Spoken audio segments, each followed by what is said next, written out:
Developer Roll7 has been renowned for its magnificent work with the Olli Olli series, arguably one of the best 2D skating game series out there. What makes their newest project so interesting then is the fact that it's diving headfirst into a fully fledged 3D game, while carrying on some of the core elements of their prior skating games. In many ways, Rollerdrome feels like an evolution in that regard, just one that doesn't reach its full potential yet. Rollerdrome's story won't really mesmerize you or expand as this epic tale. It's not very deep, but good enough to set the stage for this world. You play as Kara Hassan, a skater that finds themselves in this new gladiator roller skating derby.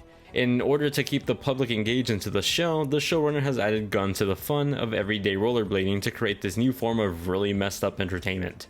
While it's messed up on paper, it's shockingly fun as a mechanic.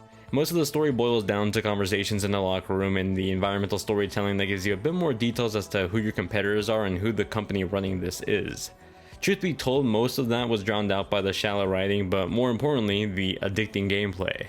While technically Rollerdrome is about skating, it's not the same type of skating as Olli Olli. Instead of skateboarding, you'll be rollerblading across various stadiums, competing for the best score and shooting down enemies along the way. Instead of experiencing the game in the studio's usual 2D view, you're in a fully modeled 3D arena, but that momentum and addicting trick executing gameplay are all here. You solo dive into these arenas filled with house players, each with their own class type, weapon to match it, and some sort of quirk that you have to get over to defeat them. That might be in the form of a shield that comes up after a single hit, or a ballistic shield just to name a few. It's your job to take them out as quickly as possible while keeping your skating as stylish as possible. You have a total of 4 weapons that you can unlock across the 4-hour campaign. Each is a useful tool but serves a purpose with its own advantages and disadvantages. The pistol, for example, is a more rapid-fire weapon but weaker, while the shotgun has a lower magazine count, but when it hits, it packs a punch, especially when you land a well-timed slug shot. Luckily, the game makes it pretty easy to balance both the combat and the movement. There's a very generous aim guide that lets you target enemies nearby. So long as you know where to look and where to ADS, you'll be fine. The only thing you have to worry about is really dodging oncoming attacks, gaining momentum as you skate, and landing tricks so you can refuel your ammo. Luckily, you don't really fall down while performing tricks here. Things start off relatively easy at first, but quickly become a chaotic but equally as fun mess. As you take out enemies, you'll gain health, and so you'll be incentivized to continue performing tricks to gain ammo, combo enemies to gain health, and keep it all going. It's as if someone took the mechanics from the Doom rebooted series and made them into a roller skating game, but dare I say it, a little faster? Now, I've only really touched upon the combat, but the other half are skating and tricks. This all takes place in a skating ring after all. There are ramps for you to leap off of, rails to grind on, and walls to bounce off of. You can perform grabs, spins, and grinds all in conjunction to build up your combos. These are all relatively approachable up until the later sections of the game that really push you to perform these wild tricks that require a ton of momentum. Gaining that amount of speed is rather difficult, so landing those tricks can be off-putting in later sections of the game. Outside of that, most missions will consist of you taking everyone out while completing enough of the sub-objectives to continue on to the next level.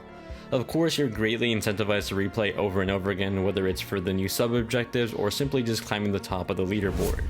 Rollerdrome features this colorful, vibrant art style that looks ripped out of a comic book. It's really cool looking, somewhat reminiscent of the recent Sable game, but arguably more saturated in color.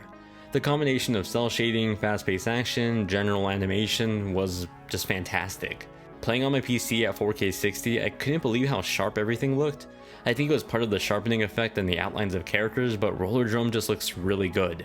That continues on to the performance with the Steam Deck, where I was able to run at 6720p with default settings. On PS4 you can expect 1080p 60 with PS5 at 4K 60, both equally viable options for those playing on console. There's something about the sound design in this game that just clicks so well for me.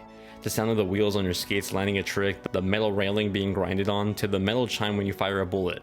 It's just really satisfying to hear. You can tell that the team behind this went above and beyond to record authentic sounding assets for this game, and the payoff is in its presentation. Music-wise, the library tracks are these somewhat rock-centric instrumentals that feel ripped out of action movies. They're not as impactful as I'd like them to be, but they're alright. I found myself more captivated by the sound design with this one. While its short runtime and the lack of multiplayer is a slight bummer, especially the latter considering how much fun movement is, I had a great time with Rollerdrome. Its fast-paced nature was addicting, while short objectives and score-centric gameplay added a ton of replay value. It's a visually impressive looking game no matter the platform you're playing on. I just wish it did more with what it had, whether that's a deeper campaign or multiplayer of some sort, because I really think this game is just the beginning for a soon-to-be series.